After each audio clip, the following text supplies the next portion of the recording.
Olá, eu sou Valério, do canal Trabalhando para o Futuro.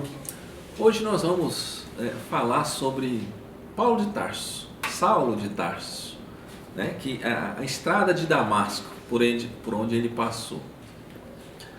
A estrada de Damasco, que acaba que cada um de nós tem a sua estrada de Damasco, mas deixa isso por último, né? Vamos ler alguns trechos e vamos comentando sobre isso. Eu posso até citar como referência, né, três livros.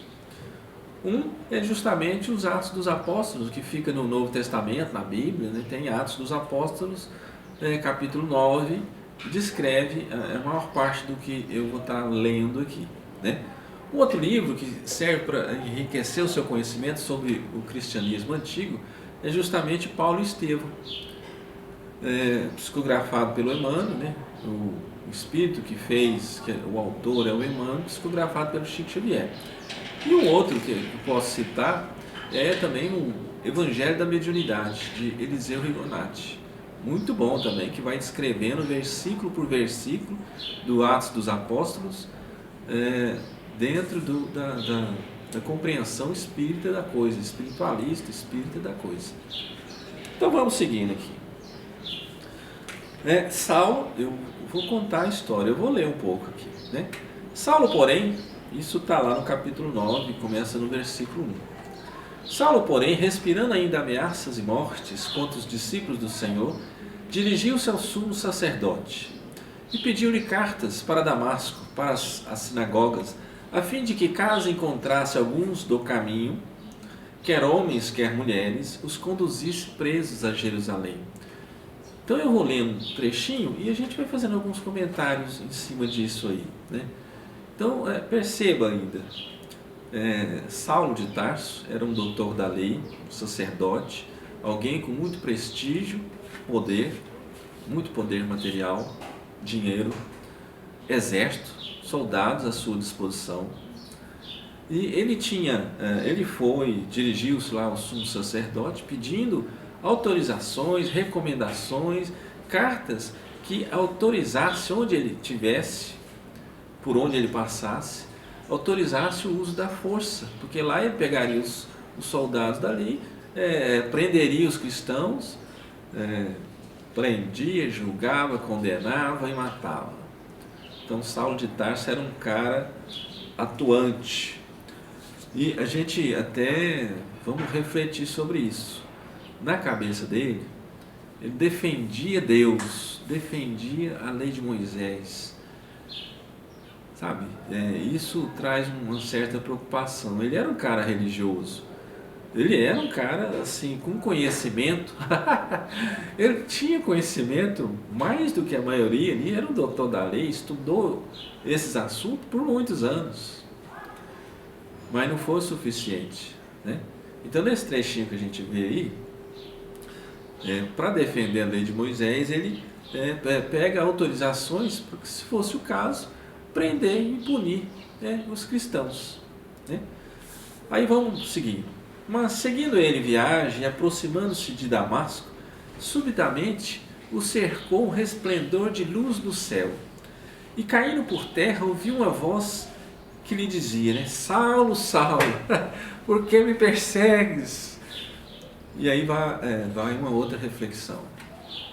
Todos nós passamos por uma estrada de Damasco, pela nossa estrada de Damasco. Um determinado dia, a gente estava indo numa direção errada, torta, e a gente sentiu a presença de Deus, a presença dos benfeitores espirituais, e a partir daquele momento a gente mudou de atitude, mudou de comportamento. Isso é semelhante ao que Saulo passou aqui, né? Até este momento ele era caçador de cristãos, matava os cristãos. Apesar de se considerar um homem de Deus, dentro da concepção que ele tinha de homem de Deus, ele tinha que defender aquilo que ele acreditava, e para isso tanto faz passar em cima dos outros ou não. Hoje a gente percebe isso de uma forma diferente, mas ainda tem muitas pessoas que têm essa compreensão. Se a gente for olhar inclusive assim, um pouco no passado, na história da humanidade, a gente vai ver diversos conflitos, guerras que aconteceram por causa da religião, por causa de assim, fazer prevalecer a opinião de alguns sobre os outros. A minha opinião está certa, o resto está errado. Você acredita que tem gente que pensa dessa forma?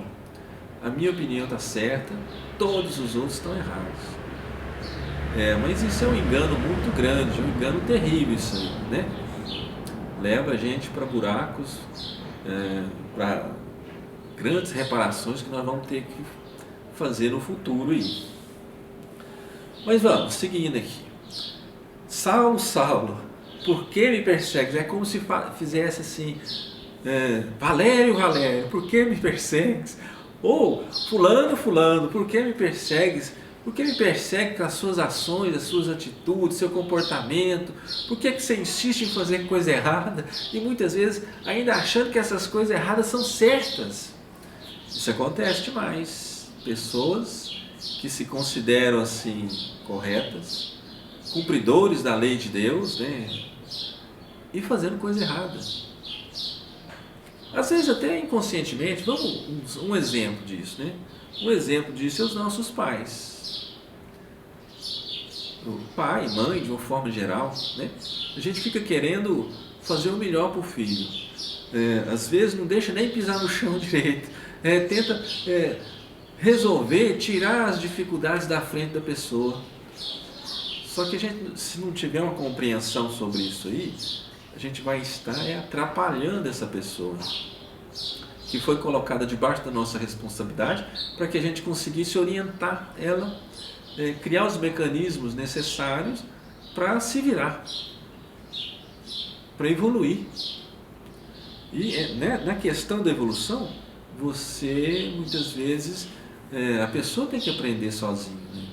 Você vai dando a referência, explicando, ensinando, pegando na mãozinha ali, carregando, mas você tem que ir treinando o Espírito Eterno que está debaixo da sua influência para se virar, para fazer as coisas sozinho, para não depender de você eternamente, até porque os pais não são eternos, os pais morrem, todo mundo morre, nesse planeta aqui ainda não tem essa. A gente já vem assim com prazo de validade, chega num certo ponto a gente vai desencarnar.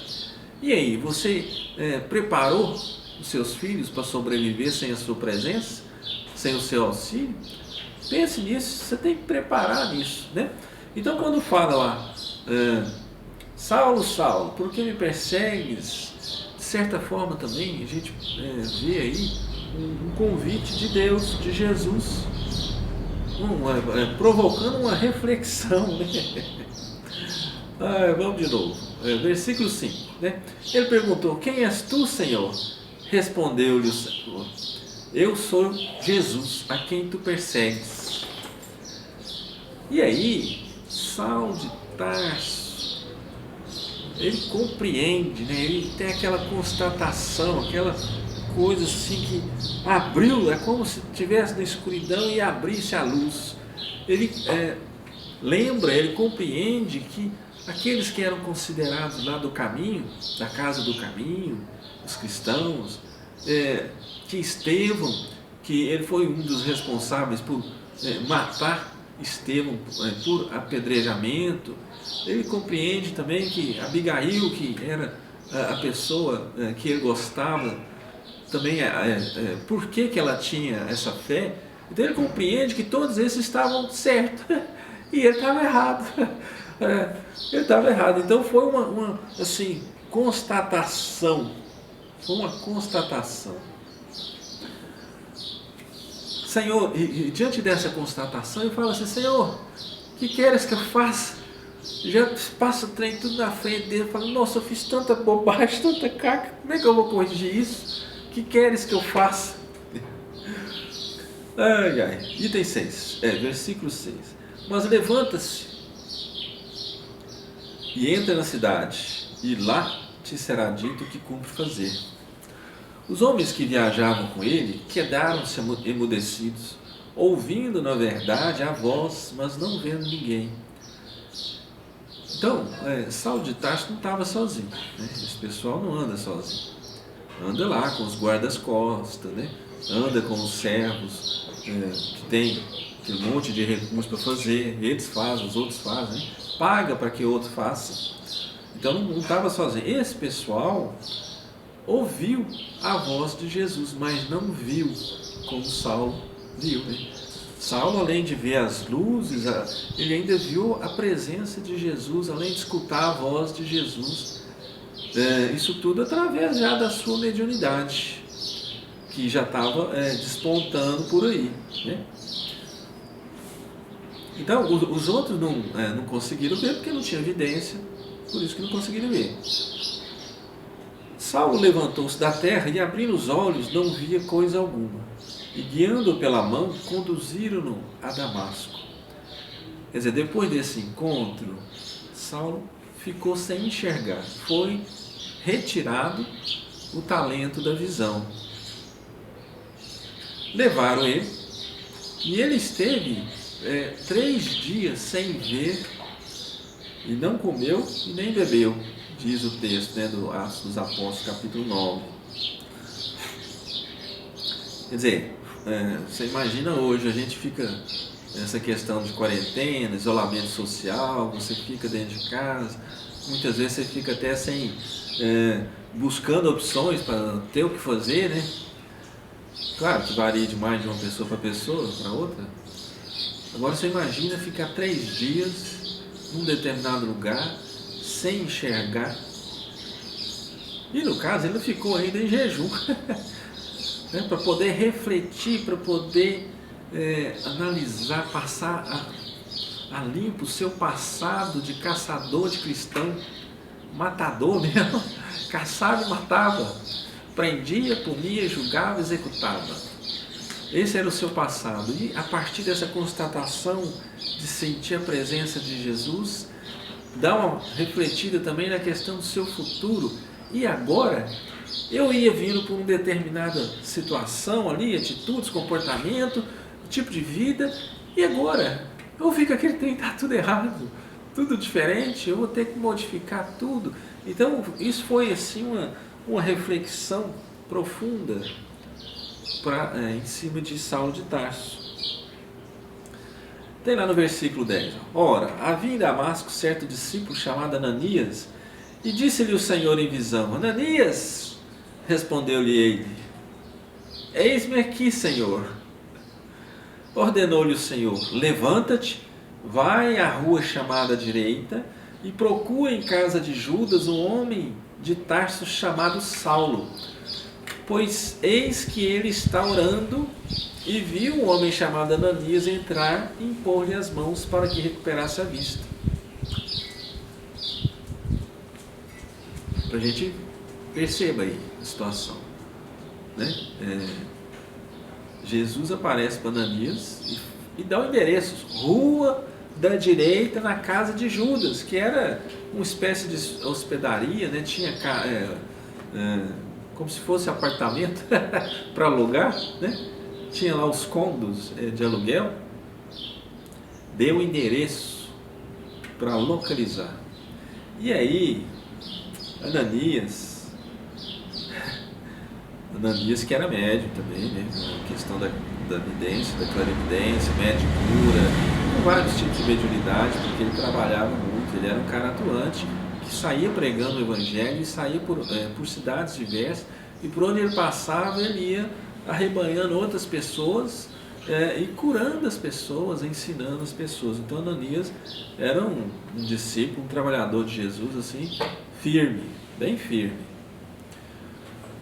Bom, respondeu-lhe Ananias: Senhor, está lá no versículo 13, Senhor, há muitos ouvi acerca deste homem, quantos males tem feito aos seus santos de Jerusalém. E aqui tem poder dos principais sacerdotes para prender a todos os que invocam o teu nome. Pensa, se coloca no lugar, numa determinada situação, que assim, você sabe que você escutou falar de fontes fidedignas, fontes firmes, que uma determinada pessoa caça os cristãos, prende, condena, executa os cristãos. que já matou vários conhecidos seus, e Jesus aparece e fala, vai lá ajudar. Ananias pensou, mas como é que faz um negócio desse? Como é que eu vou lá ajudar um cara que perigoso desse, que assassino, que mata os outros? Através da mediunidade, né, Ananias recebeu isso aí. E através da sua fé, ele resolve cumprir o que Jesus tinha dito para ele. Mas tem no versículo 15, ainda fala assim, disse-lhe porém o Senhor, vai, porque este é para mim um vaso escolhido, para levar o meu nome perante os gentios e os reis e os filhos de Israel. Olhe, aí a gente tem que realmente fazer uma consideração nesse caso aqui, né? Jesus, sabendo, conhecendo a pessoa, vendo as possibilidades, também assim a questão da lei da evolução, a pessoa permanece no mal enquanto ele não conhece o bem, ele permanece na escuridão enquanto ele não começa a acender as luzes da compreensão, né, do amor. À medida que isso começa a se desenvolver nele, começa a desenvolver essa luz nele, automaticamente ele espanta as trevas da vida dele.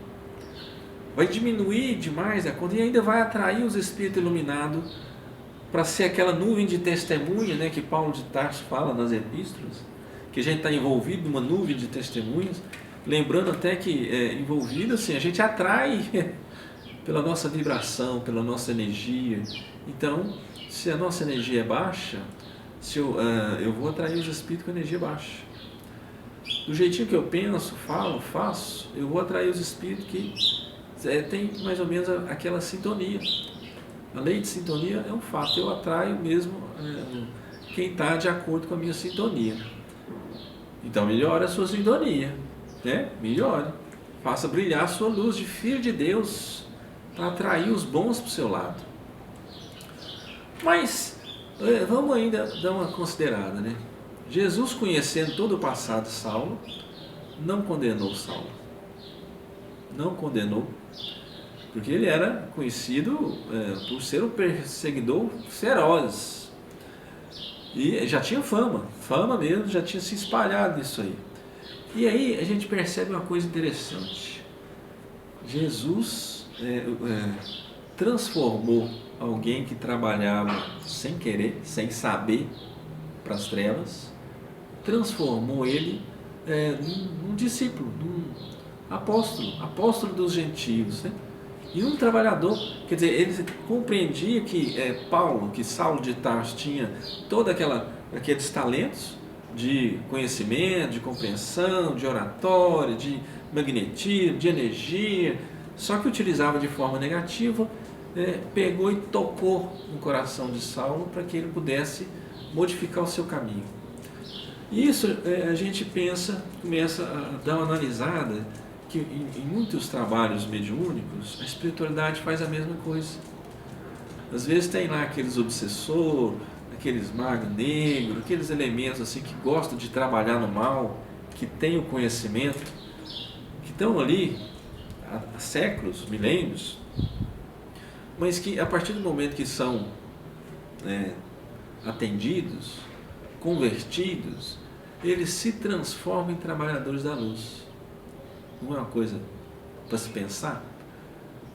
Não é destruir a escuridão, é pegar quem está na escuridão e acender a luzinha de cada um, essa luzinha de filho de Deus que cada um tem, fazer, permitir, provocar essa luz, né? Essa energia positiva, porque aí é uma questão de objetivo. Eles já têm o conhecimento, já têm a energia, já têm os talentos, só que utiliza para um determinado objetivo negativo. Você mostra o caminho e eles vão utilizar todos esses recursos, todos os talentos que eles já têm para objetivos positivos. Então a gente percebe nessa situação Jesus atuando dessa forma, porque você já imaginou se fosse destruir, eliminar todo ser que trabalha no mal? olha, a terra ia ficar meio vazia. A terra ia ficar meio vazia. Então a gente tem que pensar nessa situação e nessa estratégia utilizada até por Jesus. Pegar alguém que trabalha no mal, tratar, converter essa pessoa, modificar seus parâmetros e colocar essa pessoa para trabalhar no bem. Olha, essa é uma sacada muito, muito interessante, muito forte, né, que os bons espíritos fazem. Ninguém nasce perfeito. Todos nós temos nosso lado sombra, nossa escuridão interna, as nossas dificuldades que tem que ir sendo tratada ao longo do tempo. Mesmo aquele que está tudo torto, com o passar do tempo, ele vai melhorando, vai aprendendo, vai evoluindo, e o caminho vai se modificando, vai encontrando alguém que toca o seu coração, até que chega num determinado momento, essa pessoa está trabalhando na direção do bem. A vida é eterna, né? Nós somos eternos, o Espírito é eterno. Claro que assim, a velocidade da gente passar de um caminho para o outro depende de cada um. Tanto é que a gente pega assim que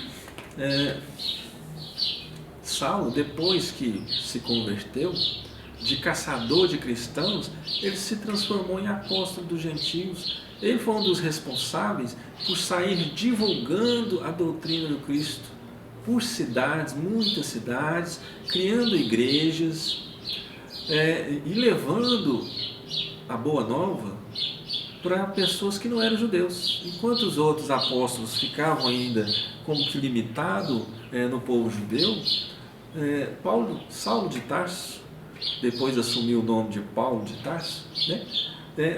Levava essa palavra para qualquer um, onde ele achasse, onde ele sentisse a intuição que ele tinha que pregar, ele ia lá, pregava e curava e formava igrejas. Olha a mudança, de matador de cristãos, o cara virou um trabalhador da luz. Então é uma coisa assim que a gente tem que refletir nisso aí. Tem lá, no item 16, né? Pois eu lhe mostrarei o quanto lhe cumpre padecer pelo meu nome. Partiu Ananias e entrou na casa e, impondo-lhe as mãos, disse: Irmão Saulo, o Senhor Jesus, que te apareceu no caminho por onde vinhas, enviou-me para que tornes a ver e sejas cheio de Espírito Santo. Merece até uma reflexão, né? Pensa aqui. A ovelha perseguida vinha buscar o algoz, porque Ananias, Saulo estava ali para matar Ananias, um dos, né? E de repente a ovelhinha vai lá ajudar o lobo. Olha que coisa interessante.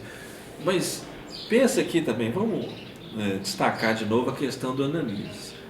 Discípulo, né, com fé, conhecendo o histórico de Saulo de Tarso, conhecendo as histórias das pessoas que ele tinha matado, as convicções, os métodos. Quando Jesus fala para ele assim, que tem que ir lá ajudar esse cara a enxergar de novo, ele pensa assim: não, mas que é isso? Eu vou cair na boca do lobo e esse cara vai me matar também, vai me pegar lá e vai me matar. Mas diante da fé raciocinada, compreendida que Ananias tinha, ele foi no endereço que Jesus tinha dado, na rua direita, na casa de Judas. Eu imagino até ele chegando assim meio de que desconfiadinho, olhando aqui, olhando ali, para ver se não tinha as armadilhas, né? Mas Jesus falou, para quem foi? Olha daqui, olha dali, foi entrando, quando viu já estava lá dentro do quarto de Saulo de Tarso. E foi lá aplicar um passe, né? Foi lá aplicar energia. E no item 18, no versículo 18, já fala de cara também. Logo lhe caíram dos olhos como que umas escamas e recuperou a vista. Então, levantando-se, foi batizado.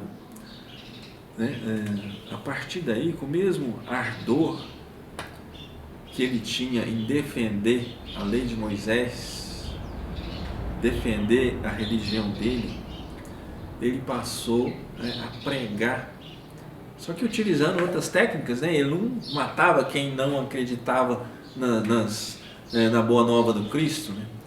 A estratégia dele modificou.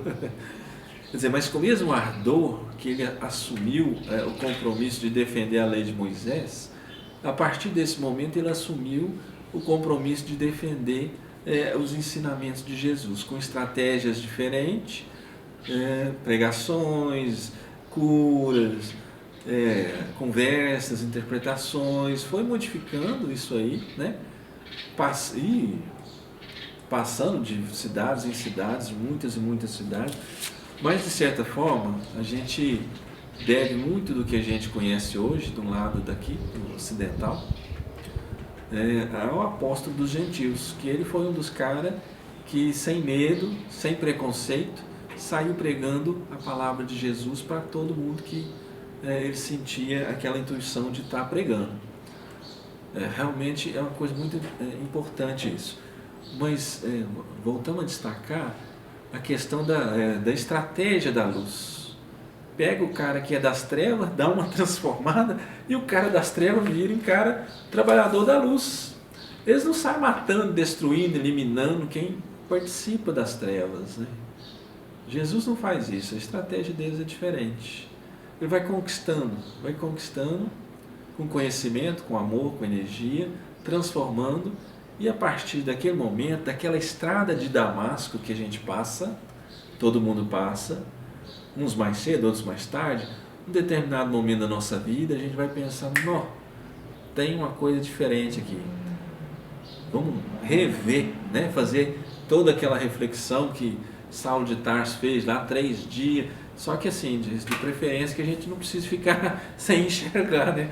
Que a gente consiga raciocinar em cima disso, sem ter que passar por essa situação muito difícil aí, né? Ajude a divulgar a mensagem do canal, né? Compartilhe com seus amigos e com quem gosta desse tipo de assunto. Se inscreva no canal, clique no sininho para receber as notificações. Toda quinta-feira será divulgado um novo vídeo. Se una a nós e junto vamos trabalhando para o futuro.